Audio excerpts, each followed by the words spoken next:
Today I'm going to read about a very important chapter in the book of Will Durant, The Story of Philosophy. Chapter 7, uh, scoping here, the age, and here it is. Why did the first half of the 19th century lift up? As voices of the age, a group of pessimistic poets, Byron in the England, the Musset in France, Heine in Germany, Leopadri in Italy, Pushkin and Lermontov in Russia, a group of pessimistic composers, Schubert, Schumann, Chopin, and even the later Beethoven.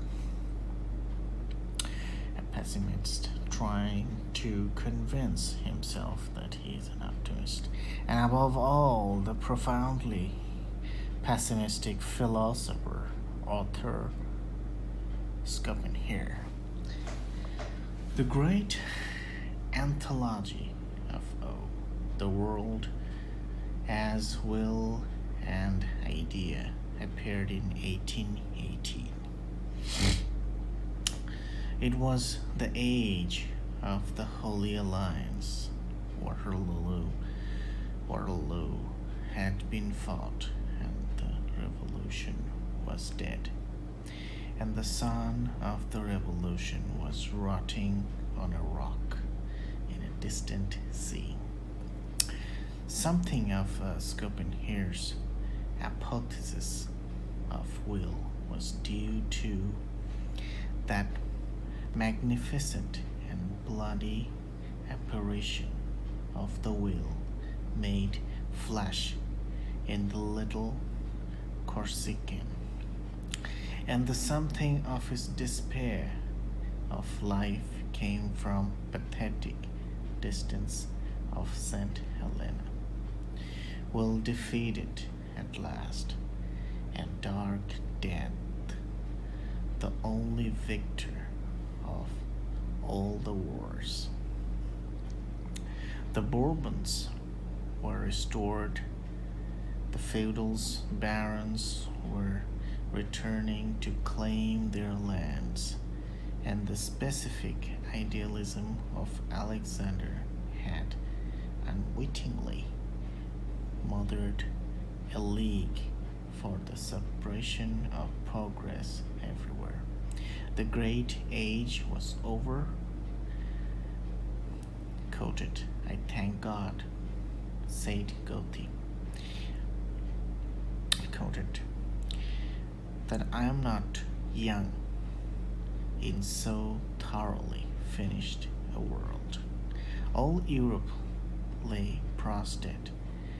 Millions of strong men had perished. Millions of acres of land had been neglected and laid wasted. Everywhere on the continent, life had to begin again at the bottom, to recover painfully and slowly the civilizing economic surplus that had been swallowed up in the war. Schopenhauer, traveling through France and Austria in 1804, was struck by the chaos and uncleanliness of the villages and the wreaked poverty of the farmers, the unrest and misery of the towns. The passages of the Napoleonic and counter-Napoleonic armies had left scars of ravage on the face of every country. Moscow was in ashes. In England, proud victor in this strife, and farmers were ruined by the fall in the price of wheat.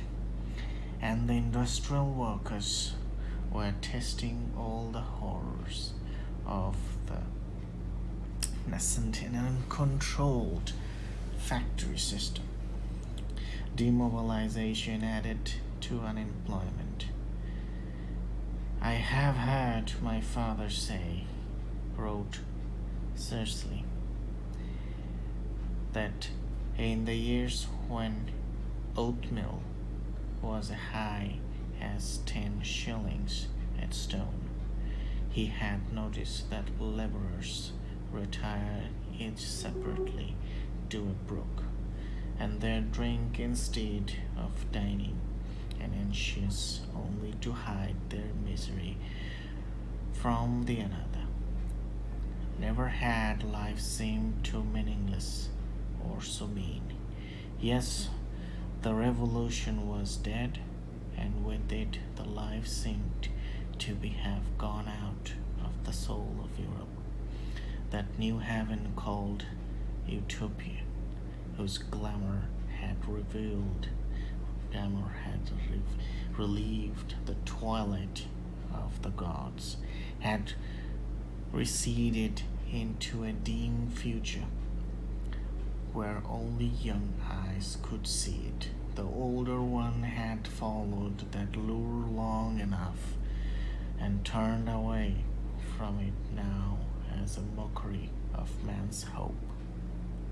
Only the young can live in the future, and only the old can live in the past.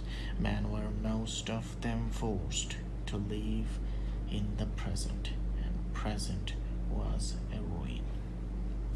How many thousands of heroes and believers had fought for the revolution? How the hearts of youths everywhere in Europe had turned towards the young republic and had lived on the light and hope of it until Beethoven tore into shreds and dedication of his heroic symphony to the man who had ceased to be the son of the revolution and had become the son-in-law of reaction. How many had fought even then for the great hope, and had believed with passionate uncertainty to the very end. And now here was a very end, Waterloo and St. Helena and Vienna, and on the throne of prostate France, a Bourbon who had learned nothing, forgetting nothing. This was the glorious denouement of a generation of such hope and effort as human history had never known before. What a comedy is strategy, what a comedy this tragedy was, for those who laughter was yet bitter with tears. Many of the poor had in these days disillusionment and suffering, the consolation of religious hope, but a large portion of the upper classes had lost their faith and looked out upon a ruined world with no elevating vision of a vaster life in whose final justice and beauty these ugly ills would be dissolved. And in truth, it was hard enough to believe that such a sorry planet as man saw in 1818 was held up in the hand of intelligent and benevolent God. Mephistopheles had triumphed, and every Faust was in despair. Voltaire had sown in whirlwind, and Schopenhauer was to reap the harvest. Seldom had the problem of evil been flung so vividly and insistently into the face of philosophy and religion.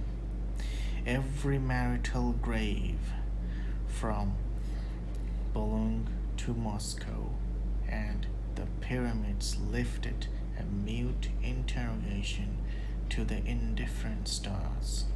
How long, O Lord, and why? Was this almost universal calamity the vengeance of a just God on the age of reason and unbelief? Was it a call to the penitent intellect to bend before the ancient virtue of faith, hope, and charity? So Schlegel thought the novelist and Chateaubriand and de Musset and Southey and Wordsworth and Gogol, and they turned back to the world faith like wasted prodigals happy to be home again. But some others made harsher answer that the chaos of Europe but reflected the chaos of the universe, that there was no divine order after all, nor any heavenly hope, that God, if God there was blind and evil brooded over the face of the earth. So Byron and Heine and Lermontov and Leopardi and our philosophy.